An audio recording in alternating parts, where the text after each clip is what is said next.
fisiologia da reprodução dos suínos. Integrantes do grupo são Bárbara Farinardi, Federico Abrita, Júlia Grandão, Júlia Rodrigues, Lívia Bastos, Marília Filgueira, Helena Rocha e Roberta Pessoa. Vamos dar início.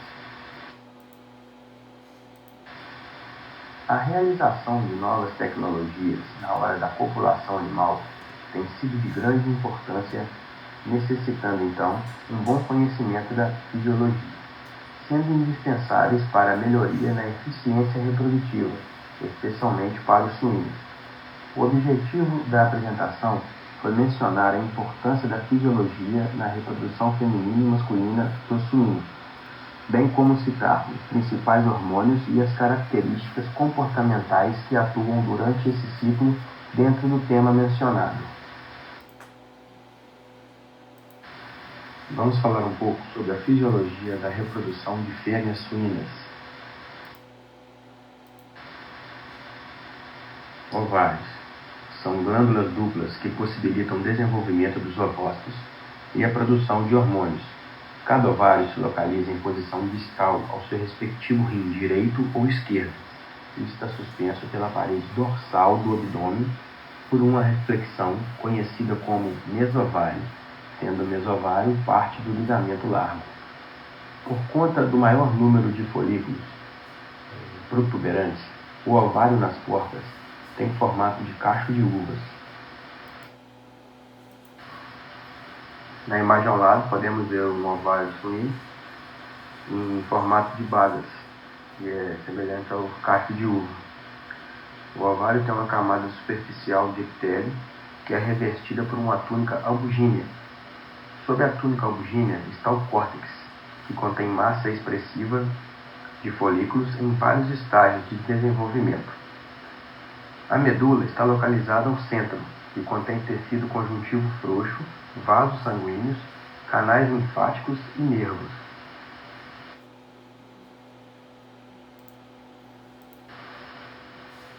O trato genital tubular é a estrutura encarregada por transportar os espermatozoides até o ovócito. Porém, quando há fecundação, ele se transforma em um local de desenvolvimento do feto.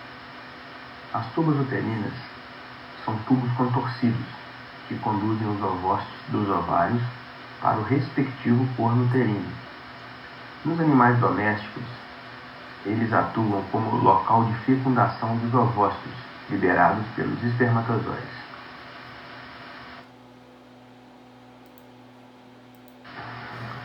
O útero apresenta um corpo, uma cérvix, que é o colo, e 2 cornos. Fornece um local para desenvolvimento do feto quando há fecundação. O miométrio é a parte muscular do útero formada por músculo liso, tendo como principal função facilitar a expulsão do feto durante o parto. A vagina é a parte do canal do parto localizado dentro da pelve.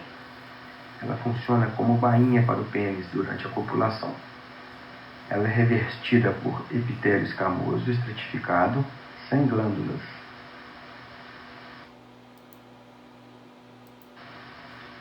A genitália externa consiste em vulva, lábios vaginais e clitóris. A vulva é a parte distal da genitália feminina, que se estende da vagina até o exterior. O orifício uretral externo é a referência que marca a transição entre vagina e a vulva. O clitóris está oculto pela parte mais inferior da vulva e possui tecido erétil e terminações nervosas sensoriais. Os hormônios femininos principais associados aos ciclos ovarianos, à gestação e ao parto são estrogênios, progesterona e gonadotrofinas. Os estrogênios podem ser naturais ou sintéticos. Nos mamíferos, os estrogênios importantes são esteroides produzidos pelo ovário, célula da granulose folicular, placenta e córtex adrenal. Independentemente do local onde são produzidos, os esteroides têm a mesma via de biossíntese. O estradiol 17-beta, juntamente com a estrona, são os estrogênios que mais predominam nas fêmeas dos animais domésticos, sendo que a estrona predomina nos animais gestantes e o estradiol 17-beta nos animais não gestantes. Os estrogênios possuem como função principal estimular a proliferação celular e o crescimento dos tecidos relacionados com a reprodução. O efeito anabólico proteico dos estrogênios é menos acentuado que o associado à testosterona. O efeito anabólico dos estrogênios provavelmente está associado mais especificamente aos órgãos sexuais, que há uma ação generalizada. Como os demais estrogênios, a progesterona é um hormônio sexual esteroide produzido pelo corpo lúteo do ovário, pela placenta e pelo córtex adrenal. As atividades associadas à progesterona geralmente são realizadas em combinação com os estrogênios e, em geral, depende da ativação inicial provocada por esses últimos hormônios.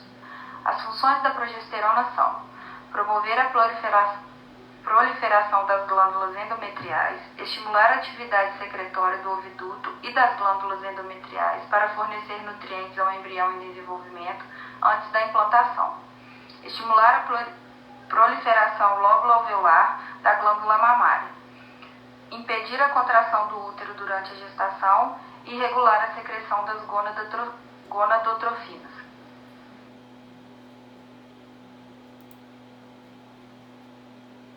O hormônio folículo estimulante e o hormônio luteinizante são conhecidos coletivamente como gonadotrofinas por causa de suas funções de estimular células dentro dos ovários e dos testículos, gônadas.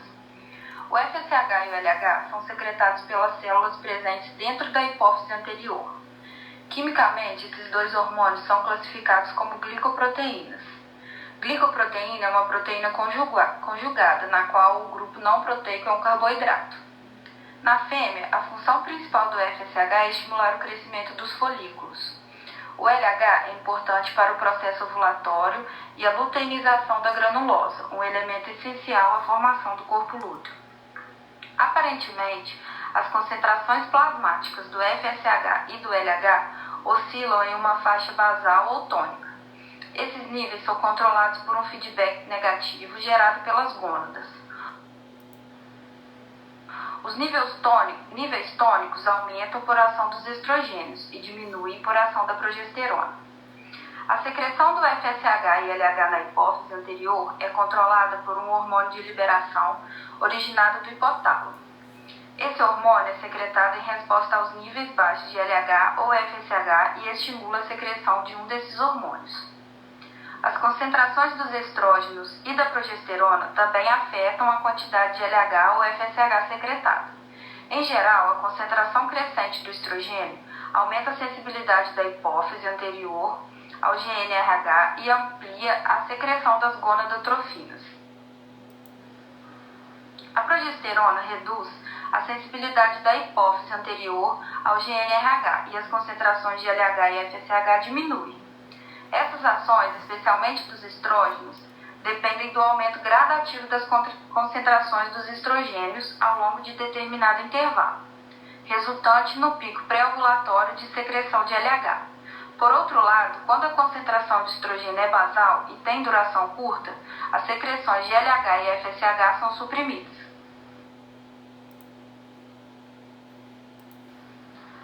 Em relação ao crescimento folicular, quando os ciclos reprodutivos começam, determinados folículos no ovário são estimulados por hormônios e avançam no processo de crescimento e maturação seguido de ovulação, formação do corpo lúteo e sua regressão. Essas alterações são repetidas com outros folículos a intervalos característicos de cada espécie.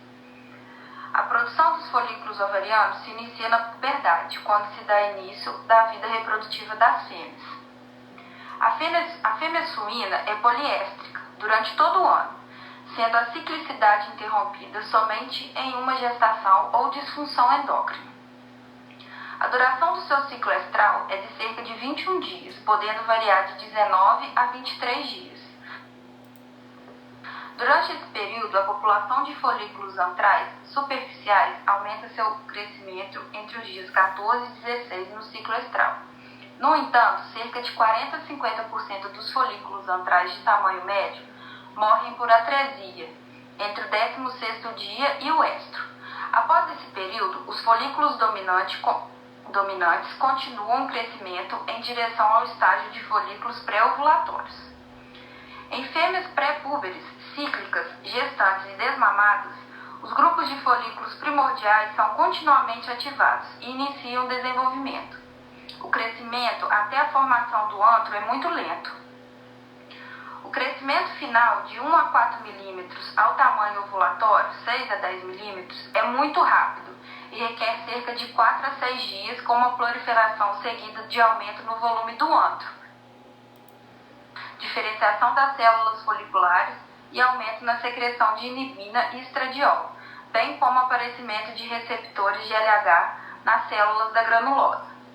Durante o desenvolvimento de folículos antrais, o ócito secreta fatores que estimulam a proliferação e a diferenciação das células da granulosa de suínos, promovendo a supressão da produção de progesterona, o que impede a luteinização prematura. Em fêmeas lactantes, o crescimento folicular avança de acordo com a progressão da lactação, mas os folículos progridem somente até 5 milímetros no diâmetro em 3 a 4 semanas de lactação. Padrões de crescimento folicular durante a lactação e após o desmame ilustram que 2 a 3 dias após o desmame, os folículos de 4 a 5 milímetros são substituídos por outros grandes. Na ovulação, o ovócito, junto com suas células e sua massa gelatinosa circundante, são levados para dentro das tubas uterinas pela motilidade das fímbrias. A ovulação é espontânea, sem necessidade de estimulação, em todas as espécies de animais domésticos, exceto nas gatas. O processo pelo qual os folículos ovarianos se rompem e liberam os oócitos é resultado de uma série de eventos iniciados pelo surgimento do hormônio luteinizante, o LH, formando em seguida o corpo lúteo. À medida que o folículo começa a projetar-se da superfície do ovário, a vascularização superficial aumenta, excetuando-se uma área central avascular, que será o futuro ponto de ruptura. A camada granulosa é completamente dissociada, somente no ápice folicular e finalmente desaparece. O volume folicular aumenta rapidamente a poucas horas da ovulação, sem qualquer incremento da pressão do fluido folicular, devido ao aumento da elasticidade do folículo. A atividade da plasmina aumenta após a onda gonadotrófica, e essa enzima proteolítica produzida pelas células da granulosa e ou por fibroblastos, em resposta ao LH, a progesterona e a prostaglandina, provoca maior elasticidade na parede folicular. As contrações das células da musculatura lisa durante a ovulação parecem influenciar o desligamento do cúmulos óvulos, a expulsão dos conteúdos foliculares após a abertura da parede apical e os fenômenos vasculares relacionados, além do fechamento do folículo e sua transformação em corpo lúteo. As prostaglandinas, produtos do ácido araquidônico, pela via da ciclogenase, são essenciais no processo ovulatório em fêmeas suínas, e a inibição de sua síntese resulta em falhas ovarianas. Em suínos, as concentrações do fluido folicular da PGF2-alfa e da PGE2 aumentam drasticamente antes da ovulação, com um papel obrigatório na mesa.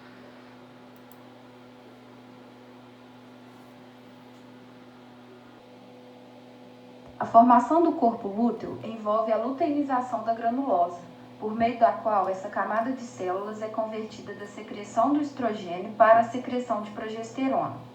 Os receptores de LH das células da granulosa eram previamente induzidos pelo FSH. Esse processo é iniciado pelo pico pré-ovulatório de LH. O útero endométrio desempenha uma função importante no controle da duração do corpo lúteo das éguas, vacas, porcas, ovelhas e cabras, que não estão prenhes. A PGF2-alfa é liberada pelo útero não gestante em torno de 14 dias depois da ovulação. Acredita-se que ela seja a substância luteolítica natural, que é a que causa a regressão do corpo lúteo. prolongamento da fase lútea por mais de 14 dias, ou talvez por 1 a 5 meses, é conhecido como persistência do corpo lúteo. A existência de um corpo lúteo persistente impede o retorno à fase folicular e sua ovulação subsequente. A razão direta da persistência do corpo lúteo é a incapacidade de sintetizar PGF2-alfa do endométrio. Em geral, essa incapacidade é causada por inflamação endometrial aguda ou crônica. Para que a cópula ocorra perto da ovulação, a fêmea precisa estar receptiva ao macho. A iniciação da receptividade sexual de todos os animais depende do estrogênio originário dos folículos antrais. Além disso, em algumas espécies, como a cadela, ovelha, porco e vaca, a progesterona atua sinergicamente com o estrogênio para promover a receptividade. Nos suínos, a presença do varrão é importante para o estímulo neuroendócrino envolvido na regulação e indução da atividade ovariana, pois na realidade estimula a liberação de LH em fêmeas anéstricas e pode estimular ou inibir o comportamento estral. Por outro lado, quando o estímulo é excessivo, pode-se observar redução na expressão do comportamento estral. O contato do varrão durante a detecção do estro aumenta o número de fêmeas que ovulam em torno de 9 dias após o desmame. O tempo médio de ovulação e o início médio do estro, detectado mais precocemente, é maior em fêmeas em contato com o varrão. Em fêmeas primíparas, o contato com o varrão durante a detecção do estro é essencial para induzir a atividade ovariana e o comportamento estral. Elementos olfatórios podem fazer com que o sistema nervoso central libere hormônios e neuropeptídeos envolvidos na regulação da pulsatibilidade do LH, aumentando-o imediatamente após a primeira exposição ao macho, a um nível suficiente para estimular o desenvolvimento folicular e a ovulação. Oi, professora. Eu vou dar continuidade com a apresentação falando do ciclo estral. Então, o termo ciclo estral, ele refere-se ao fenômeno cíclico observado em todos os animais, inclusive nas porcas, que envolve períodos irregulares, embora são limitados de receptividade sexual, que é o estro. E esses intervalos de ciclo é definido como o tempo decorrido entre o início de um período de receptividade e o seguinte, que se chama um intervalo ovulatório. Já os estágios do ciclo estral, ele se dá de acordo com as alterações de comportamento, no caso que é o comportamento da porca, ou o comportamento dos ovários. E ele pode ser dividido em estro, metaestro, diestro e proestro. O estro é o período de receptividade sexual, algumas vezes também é referido como cio, e a ovulação ocorre geralmente no final do estro, embora isso não ocorra sempre. Embora isso nem sempre ocorra. Já o metaestro é o período pós-ovulatório imediato, durante o qual começa o desenvolvimento do corpo lúteo. Então é nele que vai começar o desenvolvimento do corpo lúteo. O diestro. O diestro é o período de atividade do corpo lúteo já maduro, né? Que começa com cerca de 4 dias depois da ovulação e ele termina com a regressão do corpo lúteo. Então aqui o corpo lúteo já vai estar maduro e ele vai regredir. Já no proestro é o período que começa com a regressão do corpo lúteo e termina com o início do estro. Durante o proestro, o desenvolvimento folicular é rápido e ele resulta na ovulação e no início da reprodutividade sexual. A ovulação. A ovulação ocorre nos 2 ovários e cerca de 14 a 16 ovários podem ser liberados. A ovulação das porcas dura cerca de 38 a 42 horas após o início do seu cio. A sobrevivência dos óvulos é de 2 a 15 horas, dos espermatozoides é de 40 a 60 horas e o seu ovário contém grande número de folículos, corpo lúteos, e ele é bem lobulado. Esse grande número de folículos, corpo lúteos e ser bem lobulado é uma vantagem para as porcas, porque elas podem reproduzir várias vezes no ano e podem também carregar grande quantidade de fetos. Já os períodos foliculares, eles se caracterizam para a ação predominante do estrogênio e é marcado pelo éstro, ou período de receptividade sexual, que abrange o ciclo, né? E pelo diéstro, que é ou período sexualmente não receptível, que inclui o metaestro, o diestro e o proestro. Característica das porcas relacionada ao cio. Elas chegam à puberdade com 6 a 7 semanas de vida, ou seja, bem novas, né? Os índices de ovulação são mais acentuados no seu terceiro estro e depois da puberdade. Então a gente só vai começar a ver os sinais mesmo de ovulação mais acentuados depois do terceiro cio. Os sinais de estro incluem edema vulvar, inquietude e redução do apetite. A aplicação de pressão no dorso durante o estro provoca rigidez reflexa, que ocorre durante o acasalamento natural.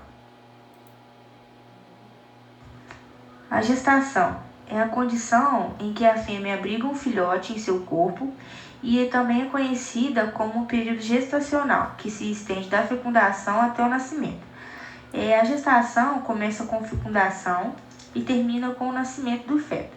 Ela também inclui os elementos essenciais para implantação e placentação, né, que são essenciais para a nutrição do embrião também.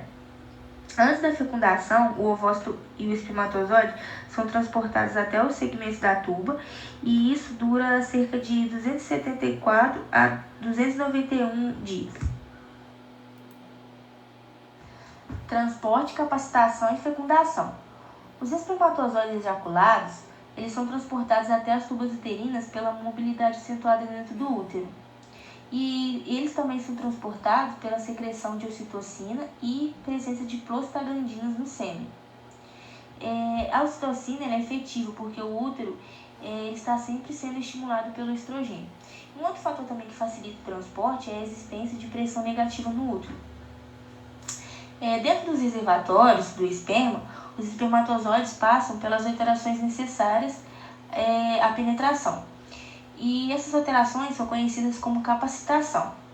Os espermatozoides que são capacitados, eles são liberados lentamente dos reservatórios do esperma e eles avançam na direção da ampola do oviduto para a sua fecundação. Os ovócitos, eles conservam sua viabilidade por cerca de 12 a 18 horas depois da ovulação, enquanto os espermatozoides retêm sua capacidade de fecundar por 24 a 48 horas nas porcas. A fecundação é a fusão dos gametas masculinos e femininos para formar uma única célula, ou zigoto. A fecundação termina depois que os pronúcleos são fundidos.